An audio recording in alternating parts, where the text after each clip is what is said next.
hear me? I don't know, maybe I need to sit closer. Okay, so I'm going to try to speak up. Okay, there I am. Okay. Morning! I got my cup of coffee right here. Um, that's so cool, Kevin. So awesome. I love that you did that. Um, and I hope that a lot of people watch it because I think you could be so helpful to so many people because um, the world is full of people who are, are in your shoes or have been in your shoes or I don't know, you could be a lighthouse. That's all I'm saying. It's great. I'm not saying you need to do any more than you're doing. I'm just saying it's great. Um, so, yeah, I grew up Catholic too, and to me, I suppose that's organized religion. I don't really know. I don't really know what organized religion means, and I don't know if a lot of I'm not saying you, but I'm just saying I don't know if a lot of people actually know what they mean when they say organized religion or like what that actually means.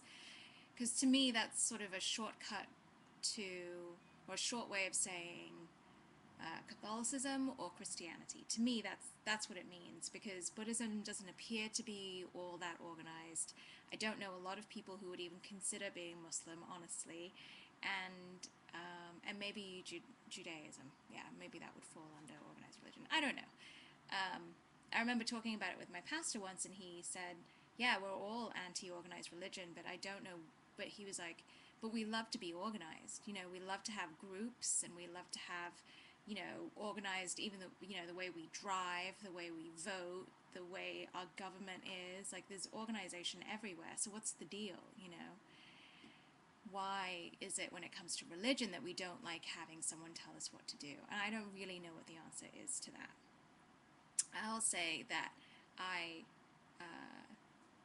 take my authority from God and Christ, and that's it, and everybody else in between, whether it's my pastor or whether it's Bren or it's my mum or it's you guys are all sounding boards for me, and if you guys have come up, have found some insight that I've never heard of before, then what a blessing, you know what I mean? But at the end of the day, it comes down to, like, God's left us his commands and his laws, and he's left it, and he came to earth once. He came to earth once in the form of man, and he came in the form of Jesus. No one else has ever seen God come down on earth. So, or at least that's what I believe, the true God. Oh, it makes me sound so intolerant. I really struggle with that, and I don't want to be seen as intolerant. I don't want to be intolerant, but anyway, that's a whole different subject. I'm rambling. Anyway, yeah, I think the thing about anti-organized religion is that there's so much about it that's been bad. Totally. Like corrupt ministers or people being tortured in the name of faith, like the Inquisition and the Crusades and all that kind of stuff. Oh, I don't think God ever wanted us to do any of that stuff. He's not interested in, like, acquiring more land or acquiring more people. Like, you're not your own king. He's the king. So we're all supposed to serve anyway. So none of that stuff was in God's plan. None. So the thing is now is that we've gotten to this point where it's like everyone gets to just pick and choose from all the different religions and build their own. And to me, the danger of that is that then the first tenet of most religions, at least the ones that I've studied, all the Eastern ones and the Western ones, is that you surrender control. You surrender that you let go of that thinking like, I know what's best for me. I know what works, because we all know that doesn't work. So when you surrender that, there's no way that then you can just go pick and choose what works and what doesn't work. Because you've already, like, you know what I mean? Like, you've already just said, well, I don't trust myself. So you can't do that. So then that's the thing. That's inherent to faith, is that you leap into something and you say, okay, I believe that this is going to be true. Even if I don't really understand it, I know it's true because God's told me it's true. I don't know. I'm like totally all mixed up now, but I hope that makes sense. I get really scared of what it is that we're doing now.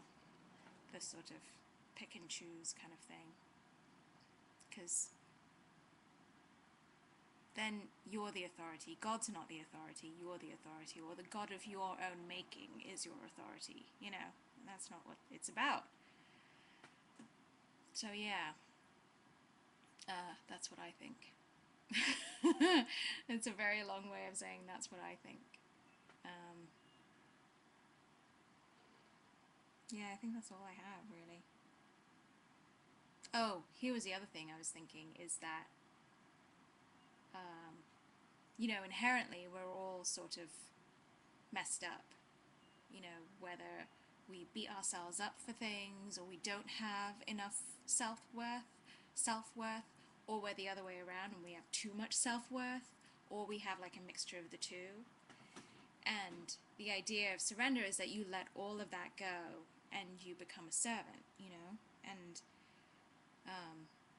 you start peeling away like all the layers of attachment you have to all these things, which I know is a very Buddhist philosophy, but it's Christian too, is that, you know, you lose yourself and you find Christ. They say, Jesus said it, lose your life and find me.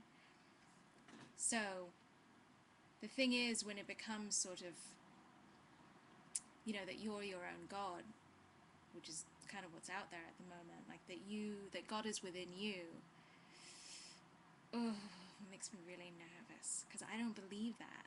I don't think God is in me. God exists outside of me. He doesn't need me to exist. He existed before I existed.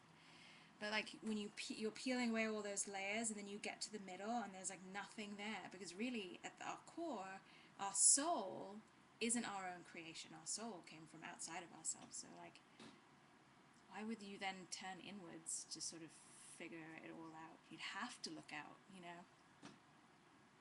Huh. Got me very introspective now, mister. I don't know. I guess I sound a little intolerant, and I don't mean to.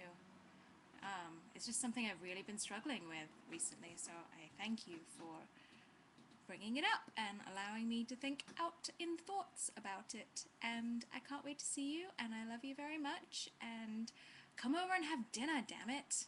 Darn it. Shakabooli. I'll see you later. Oh, wait, where is it? Here it is. Bye.